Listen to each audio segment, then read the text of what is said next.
అందరికీ నమస్కారం. ప్రకటన గ్రంథం 21వ అధ్యాయం వివరణకు స్వాగతం. గత అధ్యాయాల్లో మనం చూసిన పాపం, మరణం, అగ్నిగుండం లాంటి భయానక దృశ్యాల నుండి ఒక్కసారిగా బయటకు వచ్చి ఇప్పుడు ఒక అద్భుతమైన, శాశ్వతమైన, నూతన సృష్టిలోకి అడుగుపెడుతున్నాం. ఆదికాండంలో మానవాళి కోల్పోయిన ఏదెను తోట ఇక్కడ ఒక అద్భుతమైన, నూతన యెరూషలేముగా ఎలా మారిందో ఇప్పుడు మనం చూద్దాం.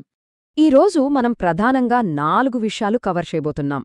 అవేంటంటే నూతన ఆకాశము, నూతన భూమి, నూతన యెరూషలేము, వధువు, అలాగే అస్సలు దేవాలయమే లేని ఆ పరలోక పట్టణం ఎలా ఉంటుంది, చివరగా దీని వెనుక ఉన్న ప్రాముఖ్యమైన ఆధ్యాత్మిక సందేశాలు.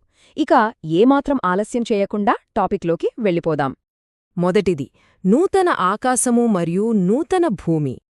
ఇక్కడ యోహాను మొదటి ఆకాశం, మొదటి భూమి పూర్తిగా గతించిపోయాయని చెబుతున్నాడు. ఇది చిన్న మార్పు కాదు సుమా, విశ్వవ్యాప్తంగా జరిగిన ఒక అతిపెద్ద పరివర్తన. పాత లోకంలో సముద్రం అంటే గందరగోళానికి, వినాశనానికి, దేవునికి, మానవులకి మధ్య ఉన్న దూరాన్ని సూచించే ఒక గుర్తు. కాని ఆశ్చర్యంగా ఈ నూతన సృష్టిలో అసలు సముద్రమే లేదు. దానికి బదులు దేవుడే నేరుగా మనుషులతో కలిసి జీవిస్తాడు. ఆయన నివాసమే వారి మధ్య ఉంటుంది. ఎలాంటి ఎడబాటు లేకుండా దేవునితో ముఖాముఖీగా ఉండటమే ఈ కొత్త ప్రపంచంలో మనం చూసే అతి గొప్ప విషయం. దేవుడు మనతో ఉండటం వల్ల కలిగే ఆ అద్భుతమైన ప్రశాంతత ఎలాంటిలంటే, దేవుడు స్వయంగా ప్రజల కన్నీటిని తుడిచివేస్తాడు. మనుషులను పీడించే ఒక 7 విషయాలు ఇక అక్కడ ఎంతమాత్రం కనిపించవు. అవేంటంటే మరణం, దుఃఖం, ఏడుపు, వేదన, దేవుని నుండి దూరం చేసే సముద్రం, చీకటిని తెచ్చే రాత్రి, అలాగే పాపం వల్ల వచ్చిన శాపం. ఇవన్నీ శాశ్వతంగా తుడిచిపెట్టుకుపోతాయి. ఒకసారి ఊహించుకోండి, ఇవన్నీ లేని జీవితం ఎంత అద్భుతంగా ఉంటుందో కదా. సరే, ఇప్పుడు మన రెండవ అంశం నూతన యెరూషలేం మరియు వధువు విషయానికి వద్దాం. ఈ కొత్త ప్రపంచాన్ని మనం ఇంకాస్త దగ్గరగా గమనిస్తే అక్కడ ఒక అద్భుతమైన నగరం కనిపిస్తుంది. అయితే ఇది కేవలం రాళ్లతోనో ఇటుకలతోనో కట్టిన మామూలు కట్టడం కాదుండోయి. ఇది సంఘానికి, అంటే దేవుని వధువుకు ఉన్న మహిమను చూపిస్తుంది. స్వచ్ఛమైన బంగారంతో, అమూల్యమైన రత్నాలతో మెరిసిపోతున్న ఈ నగరాన్ని గురించి చదువుతున్నప్పుడు ఒక నెంబర్ మనకు పదే పదే హైలైట్ అవుతోంది. అదే 12. ఈ నగర నిర్మాణమంతటా ఈ సంఖ్యే కనిపిస్తుంది. ఈ 12 అనే సంఖ్య దేన్ని సూచిస్తుందో తెలుసా? అది పాత, క్రొత్త నిబంధనల విశ్వాసుల మధ్య ఉన్న సంపూర్ణమైన ఐక్యతను చూపిస్తుంది. ఎలాగంటే ఆ పట్టణానికి ఉన్న 12 గుమ్మాలమీద ఇశ్రాయేలీయుల 12 గోత్రాల పేర్లున్నాయి. అంటే పాత నిబంధన కాలపు పరిశుద్ధులు. అలాగే ఆ గోడల 12 పునాదుల మీద గొర్రెపిల్ల 12 మంది అపుస్తలుల పేర్లున్నాయి. చూడండి, వేరువేరు కాలాలకు చెందినవారందరూ క్రీస్తులో ఒక్కటై ఎలా ఈ నూతన సమాజంగా ఏర్పడ్డారో ఇది ఎంత స్పష్టంగా చెబుతోందో. ఇక్కడే మరో ఆసక్తికరమైన విషయముంది.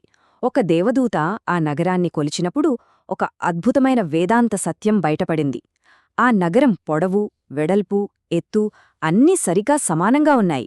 దాదాపు 12,000 గడియల కొలతతో అది ఒక పరిపూర్ణమైన చతురస్ర ఘనముగా, అంటే ఒక పర్ఫెక్ట్ క్యూబ్లా నిర్మించబడింది. అసలీ కొలతలు, ఈ పర్ఫెక్ట్ క్యూబ్ ఆకారం ఎందుకు అంత ప్రాముఖ్యమైనది అని మీరు ఆలోచిస్తుండొచ్చు. దాని కారణమేంటంటే, పాత నిబంధన దేవాలయంలో దేవుని మహిమ కొలువయుండే అతి పరిశుద్ధ స్థలము సరిగ్గా ఇదే ఆకారంలో ఉండేది. అంటే దానర్థం ఆ నూతన యెరూషలేము నగరం మొత్తమే ఇప్పుడు ఒక అతి పరిశుద్ధ స్థలముగా మారిపోయిందన్నమాట. ఏ అడ్డంకులు లేకుండా దేవుని పవిత్రమైన ఉనికి ఆ నగరమంతటా నిండిపోయుంటుంది. ఇక మూడవ అంశం దేవాలయమే లేని ఆ పరలోక పట్టణం. ఇంత అద్భుతమైన బంగారు వీధులు, రత్నాల పునాదులు ఉన్నాయంటే మరి ఆరాధన కోసం ఊరి మధ్యలో ఇంకెంత పెద్ద దేవాలయం ఉంటుందో అని మనం సహజంగానే వెతుకుతాం కదా. కాని అక్కడే అసలైన ట్విస్టుంది. యోహానేమంటున్నాడో తెలుసా? ఆ పట్టణములో ఏ దేవాలయమును నాకు కనబడలేదు అంటున్నాడు. అవును, మీరు విన్నది నిజమే. అక్కడ ఎలాంటి చర్చిగాని, మందిరంగాని లేదు. ఎందుకంటే సర్వాధికారైన దేవుడు, ఆ గొర్రెపిల్లయే స్వయంగా ఆ నగరానికి దేవాలయమయ్యున్నారు. మనం పూర్తిగా ఆయన సన్నిధిలో నివసిస్తాం, ఊపిరి పీల్చుకుంటాం. మన ప్రస్తుత లోకానికి, ఆ పరలోకానికి ఉన్న తేడాని మనమిక్కడ స్పష్టంగా చూడొచ్చు. ఇప్పుడు వెలుగు కావాలంటే మనం సూర్యుడిమీద, చంద్రుడిమీద ఆధారపడుతున్నాం. కాని అక్కడ వాటి అవసరమే అస్సలు ఉండదు. ఎందుకంటే దేవుని ప్రకాశవంతమైన మహిమయే ఆ నగరమంతటా వెలుగునిస్తుంది. గొర్రెపిల్లయే దానికి దీపమయ్యుంటాడు. అక్కడిక భౌతికమైన లేదా ఆధ్యాత్మికమైన చీకటి అనే మాటే లేదు. అక్కడ ఎన్నటికీ రాత్రి ఉండదు కాబట్టి ఆ పట్టణం గుమ్మాలు ఎప్పుడూ తెరిచి ఉంటాయి. అయితే ఇక్కడే మనం గుర్తుపెట్టుకోవాల్సిన ఒక కఠినమైన నిబంధన ఉంది. గుమ్మాలు తెరిచి ఉన్నాయి కదా అని ఎవరంటే వాళ్ళు లోపలికి వెళ్లడానికి వీల్లేదు. ఎవరి పేర్లైతే ఆ గొర్రెపిల్ల యొక్క జీవగ్రంథంలో వ్రాయబడి ఉంటాయో వారికి మాత్రమే ఆ ప్రవేశం దొరుకుతుంది. అపవిత్రమైనది, అసహ్యమైనది ఏదీ కూడా ఆ నగరంలోకి అడుగుపెట్టలేదని స్పష్టంగా చెప్పబడింది. చివరగా మన 4వ అంశం. ఈ విషయాలన్నిటి వెనుక ఉన్న ప్రాముఖ్యమైన అంతరంగిక ఆధ్యాత్మిక సందేశాలేమిటి? అసలిది మనకిప్పుడు ఎందుకు ముఖ్యం? మనం ప్రధానంగా 3 విషయాలను మనసులో పెట్టుకోవాలి. మొదటిది, మన ప్రస్తుత శ్రమలు కేవలం తాత్కాలికమే అని గ్రహించి ఈ నూతన సృష్టిమీద ఆశతో వాటిని సహించడం. రెండవది, పరలోకమంటే కేవలం బంగారు వీధులు, రత్నాల భవనాలు మాత్రమే కాదు, దేవునితో ఎప్పటికీ కలిసి ఉండే ఆ సన్నిధిలోనే నిజమైన ఆనందముందని తెలుసుకోవడం. ఇక మూడవది, అంత పవిత్రమైన నగరంలో అడుగుపెట్టడానికి ప్రతిరోజు మన జీవితంలో పరిశుద్ధతను కాపాడుకుంటూ సిద్ధపడటం. మరిప్పుడొక్కసారి ఆలోచించండి. ఈరోజు మనం చూసిన దాన్ని బట్టి మన ముందు ఒక స్పష్టమైన ప్రశ్న నిలబడుతోంది. నశించిపోయే ఈ తాత్కాలిక భూమిమీద ఆశలు పెట్టుకుని మన జీవితాన్ని గడుపుతామా, లేక ఆ అద్భుతమైన, నిత్యమైన, నూతన యెరూషలేము కోసం పవిత్రంగా సిద్ధపడతామా?